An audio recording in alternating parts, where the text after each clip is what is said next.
भाई सिर साटे की भक्ति है और कछु नहीं बात, सिर के साटे पाई यो अवगत अलख अनाथ। अब शीश कैसे देना है? शीश ये नहीं भाई काट के सिर चढ़ा दे भगवान के चरणों में, ऐसे नहीं। जैसे आपको परसों के सत्संग में सुना था कि गुरुदेव को समर्पण कर दिया जाए। समर्पण का अर्थ यह है कि जो आज्ञा दे वही की जाए, चाहे वो बुरा लग रहा है चाहे अच्छा लग रहा है, उसमें हमारा हित है, अति हित होता है। और संत क्या कहते हैं? भाई बीड़ी शराब मांस तम्बाकू ये मत पीना। संत कहते हैं चोरी जारी नहीं करना, डाके ना डालना, किसी की जेब ना काटना, ये महापाप है तेरे लिए। अपना करके खाना बेटा, भगवान भजना, इससे तेरा कल्याण होगा। और हम यही वचन नहीं मानेंगे तो फिर यहाँ स्कूल में आने की आवश्यकता क्या है? इस विद्यालय में सत्संग में आने की आवश्यकता क्या है? हम गलतियां भी गलती पे गलती करते रहे और फिर सत्संग में भी आ रहे हैं तो वो फेल हो जाएंगे विद्यार्थी, वो पास नहीं हो पाएंगे। और परमात्मा के पाने का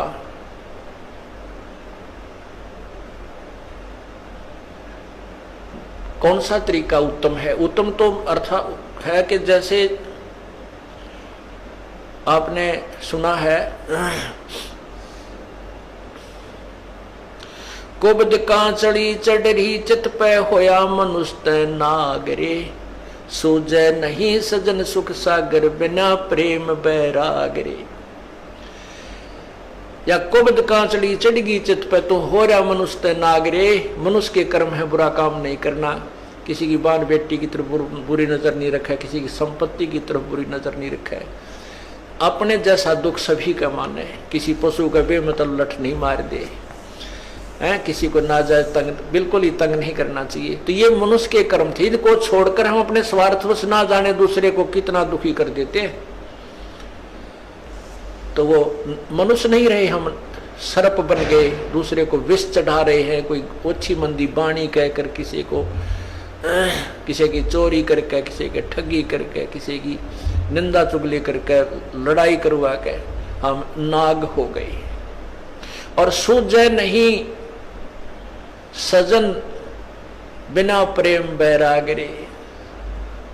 वो सुख सागर यानी परमात्मा, सुख सागर माने परमात्मा जो सभी सुख देने वाला है, उसकी प्राप्ति बिना प्रेम और वैराग के नहीं हो सकती। वैराग का अर्थ ये नहीं है घर त्याग का जंगल में जा बैठना, उसके बारे में परमात्मा ने बताए थे।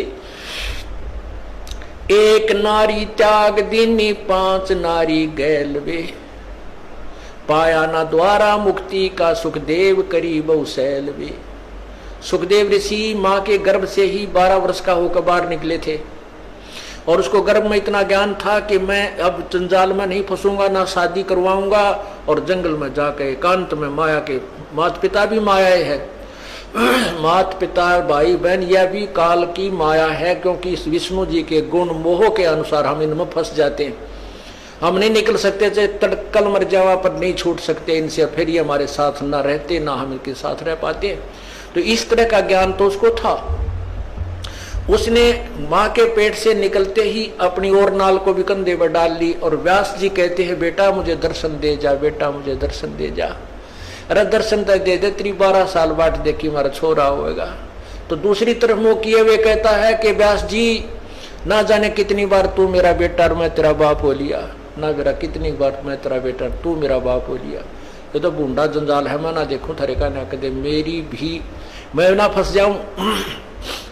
फिर उसने शादी नहीं कराई, शादी भी नहीं कराई, और फिर पिछले जन्म की जो बैटरी चारत थी आकाश में भी जाने लगा, उड़ भी जाता था, सारा कुछ करता था, लेकिन तत्व ज्ञान नहीं था। अभिमान जो का तू, जब विष्णु भगवान ने ये कहा कि जाओ राजा जनक से उपदेश ले लो, अभिमान हो गया, कट गया। ने बोला राजा जनक गृहस्थी बाई और कैसे शीश निभाऊं जाई।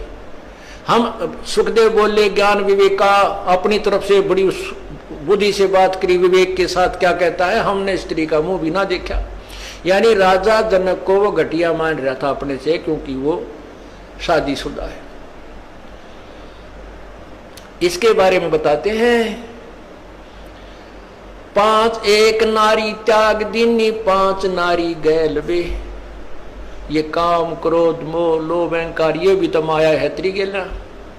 इनको त्याग बेटा, जब जब तू त्यागी बनेगा, केवल एक स्त्री को छोड़कर भाग जाने से तो मोक्ष प्राप्ति नहीं कर सकता। अर्थात परिवार त्यागन मात्र से तेरा कल्याण नहीं है। परिवार में रहे, अपनी भक्ति कर, बच्चों को भी ला लाइन पे। जब पिताजी सत्संग में आता है तो बच्चे तो अपने आप आएंगे, उनका तो और दिल खुलेगा। अब कई बहन ज्यादातर ये परेशानी होती है उनके जीने कि हमारा पति नहीं मानता, बच्चे भी डर छुप कर कभी दाव लगा कर आते हैं, और पिता आ जाते कहना है कि माँ भी गेल हो जाए, तो बच्चे तो अपने आप आ ही जाते हैं। जैसे रंग हम रंगेंगे रंग जाएंगे ये। तो कहते हैं ये वैराग नहीं है, वैराग है, वैराग नाम है त्याग का 5-25 माह ये सारे शरीर में और इसी में हम रहे, इसका नाम वैराग है। कैसे है कि एक सीप बनती है, सीप में मोती बनता है, एक कीड़ा होता है, सीप एक जीव है।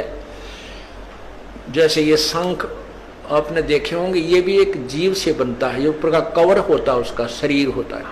ऐसी एक सीप होती है और वो खारे समुद्र में रहती है, और खारे समुद्र को वो ग्रहण नहीं करती, उस पानी को ग्रहण नहीं करती मोती बनाने के लिए।